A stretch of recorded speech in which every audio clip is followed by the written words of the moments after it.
Yep, Brennon and Alexa are officially over, and the reason in the court docs is conflict of personalities. Let's talk about what that actually means, what's in the filing, and how we went from fan favorite couple to divorce papers.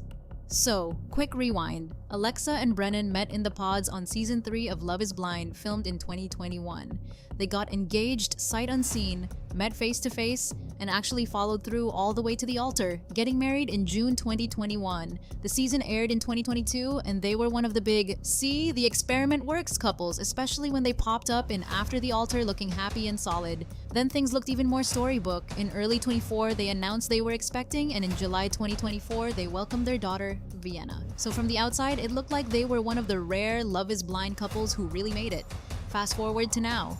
According to a new divorce petition filed in November, Brennon, who's now 35, has officially asked the court to end the marriage. In the documents, he says the relationship has become insupportable because of a conflict of personalities that destroys any reasonable expectation of reconciliation. That sounds dramatic, but if you've ever seen Texas divorce language, that's actually pretty standard legal phrasing. Doesn't automatically mean some giant cheating scandal. It usually just means we're not compatible anymore and we're not fixing this. He's also asking to keep any assets he owned before the marriage, and he's telling the court he hopes they can reach a written agreement on custody and child support for Vienna and then have the judge approve it.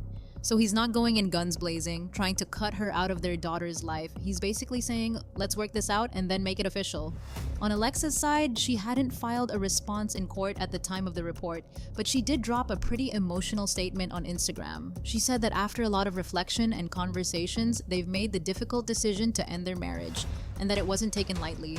She talked about leaving the relationship with gratitude for the time they shared and the growth they had, and made it clear that they're focused on co-parenting Vienna and staying respectful and supportive of each other as parents. So, no public dragging, no he did this or she did that, at least not right now. It's very conscious uncoupling vibes. What makes this hit a little harder for Love is Blind fans is that Alexa and Brennon always presented as that stable, real couple. They had one of the smoother arcs on the show, and even when they disagreed, it felt like they were on the same team.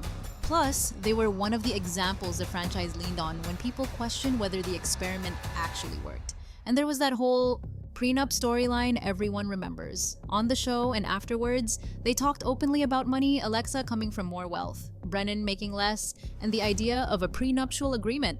At one point, Alexa explained that Brennon actually brought up a prenup to protect her, not himself, and that in the end, they decided not to sign one because it wasn't something she wanted.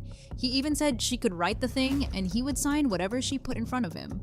Now, cut to today, and in the divorce petition, he's asking to keep his separate premarital assets and then work out everything else through an agreement. That doesn't necessarily contradict anything that's just standard language in a divorce filing, but it does show the difference between romance, TV talk about money, and the reality of dividing a life, a house, and a kid in court. This also fits into a bigger pattern with Love is Blind Season 3 in general. If you look at where the couples are now, a lot of those we made it relationships didn't actually last long term. Colleen and Matt, another married couple from that season, also announced their separation in 2025 after a few years together. So Alexa and Brennon joining the no longer together list kind of underlines how intense it is to build a relationship on TV under a microscope, with the pressure of being the franchise's success story. And honestly, that pressure might be part of it. On the show, you're in the pods, you're having deep talks, you're cut off from your normal life, and everything is heightened. Then you come home, cameras leave, you're paying bills, working, raising a baby, navigating families and public opinions, and sometimes the connection that worked in that bubble doesn't survive regular life. Conflict of personalities can be as simple as we don't want the same things anymore, or we don't like how the other person shows up in real-world stress. Right now, there's no public accusation of cheating, abuse, or some huge betrayal. It really looks like a situation where two people who were once absolutely obsessed with each other can't make it work anymore, and they're trying at least publicly to keep it mature for their daughter. The part that stings for fans is the child piece. Vienna was born in July 2024, and she's going to grow up seeing her parents' entire love story, from pods to proposal to wedding on Netflix. That's wild. Most of us just have awkward wedding photos. She has a whole reality TV season and reunion episodes. So where does this leave Love is Blind as a brand?